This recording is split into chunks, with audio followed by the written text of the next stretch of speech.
सैनिक स्कूल का मामला हो, ऐसे तमाम तरह के एडीपी योजना में दोनों जिलों को जोड़ने का काम किया, जिससे हमारे दिव्यांग भाइयों को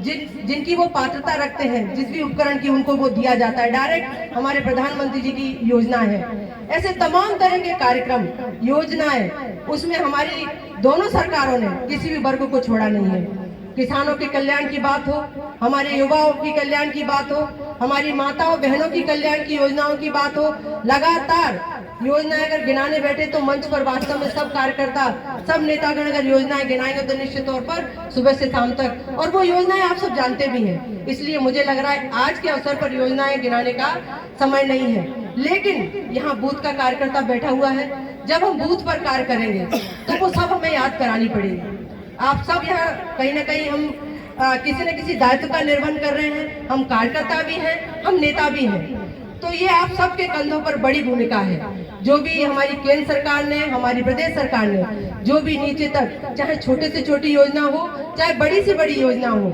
उन योजनाओं को नीचे जब हम जाएं, बूथ पर हम जाएं, बूथ की हमारी टीम बन चुकी है, हमारे जिलाध्यक्ष बैठे हैं, हमारे संगठन को जो समन्वय के रूप में जो काम करने के दिशा निर्देश है, हमारा पूरा मंच पर विराजमान है। जैसे जैसे हमको दिशा निर्देश मिलेंगे उसी हिसाब से हमें बूथ पर किस तरह काम करना है, बूथ के अध्यक्ष को किस तरह काम करना है, शक्ति केंद्र पर हमारी टोली को किस तरह काम करना है, उसी दिशा में हम सब लोग अगर घर घर जाते हैं तो उन योजनाओं को हमें गिनाना पड़ेगा,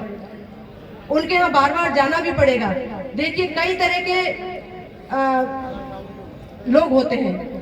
कुछ घरों में ये चर्चाएं चल रही है कि अगर भारतीय जनता पार्टी का कार्यकर्ता अगर हमारे घर आएगा तो हमें वोट भाजपा को ही देना है। देखिए कुछ कार्यकर्ताओं के घर तो हमारे निश्चित है कि ये भारतीय जनता पार्टी का घर है, लेकिन इस अवसर पर उस कार्यकर्ता के घर भी जाना है जो देना तो हमें चाहता है वोट भारतीय जनता पार्टी को, लेकिन वो हम लोगों का इंतजार करता है कि अगर भारतीय जनता पार्टी की टोली, भारतीय जनता पार्टी का कार्यकर्ता अगर हमारे घर आएगा तो निश्चित तौर पर वो भी जानता है, वो परिवार भी जानता है, भले ही वो किसी अन्य दल का परिवार हो, किसी अन्य दल को समर्थन देता हो, लेकिन वो भी जानता है कि किस पार्टी ने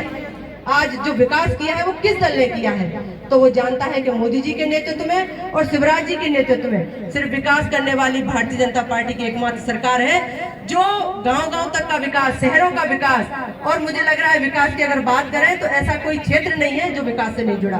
देश में आज अगर तरक्की हो रही तो निश्चित तौर पर आज प्रधानमंत्री यशस्वी मोदी जी के नेतृत्व में आज हमारा देश जिस दिशा में बढ़ रहा है, आज हम चांद पर भी पहुंचे हैं। देखिए आज वैज्ञानिकों का हौसला अगर माननीय प्रधानमंत्री जी ने बढ़ाया है तो इसमें कहीं दो राय नहीं है। सरकारें तो पूर्व में भी थी और वैज्ञानिक भी हमारे वही थे, लेकिन आज जो हमारे वैज्ञानिकों ने जो करके दिखाया है, जो वैज्ञानिकों के परिश्रम से, अथक प्रयास से आज हम चांद पर पहुंचे और चांद पर भारत का झंडा फहराया है, तो इसमें माननीय हमारे मोदी जी का कहीं ना कहीं बहुत बड़ा योगदान है। और आज हम देखते हैं हमारे प्रधानमंत्री जी अगर देश से बाहर जाते हैं तो क्या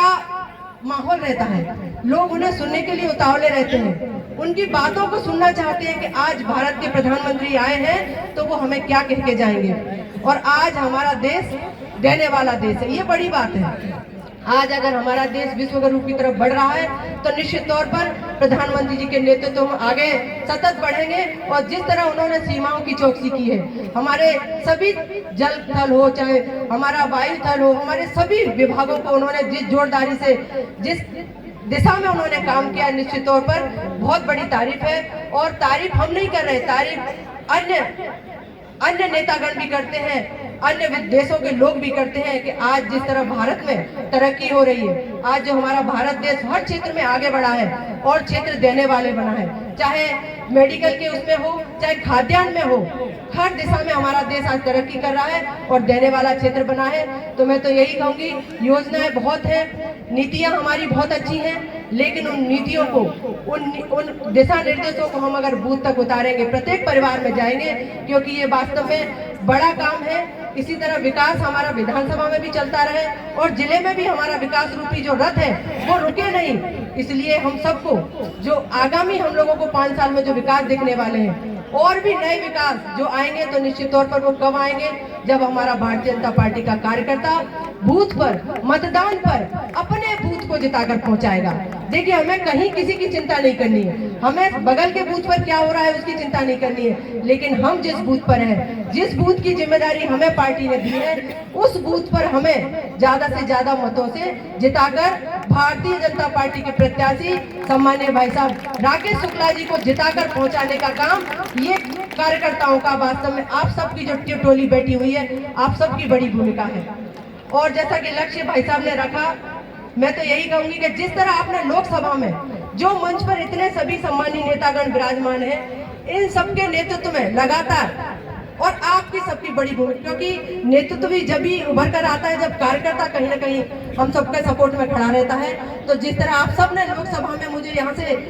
ज्यादा मुझे लग रहा है सबसे ज्यादा 5 अगर विधानसभा में जीतकर मैं लोकसभा में पहुंची हूँ, तो बड़ी भूमिका मेहगांव क्षेत्र के कार्यकर्ताओं की है। तो उसी उद्देश्य को ध्यान में रखकर आप ज्यादा से ज्यादा उस लक्ष्य को भी और ऊपर पार करिए। भाई साहब ने लक्ष्य को बड़ा किया है, केशव भाई साहब ने कहा है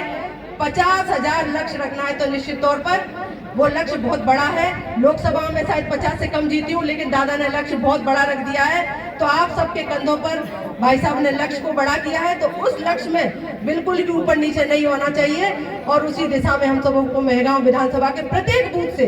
एक भी बूथ पर हम पीछे नहीं रहे। आज ये संकल्प लें कि यहाँ से हमारे भारतीय जनता पार्टी का प्रत्येक बूथ भारतीय जनता पार्टी से विजय होकर जाएगा, और भारतीय जनता पार्टी के प्रत्याशी सम्मानीय भाई साहब राकेश शुक्ला जी को विजयी बनाकर मुख्यमंत्री जी के हाथ मजबूत करेगा। बहुत बहुत धन्यवाद। जय हिंद, जय भारत। बहुत बहुत धन्यवाद मान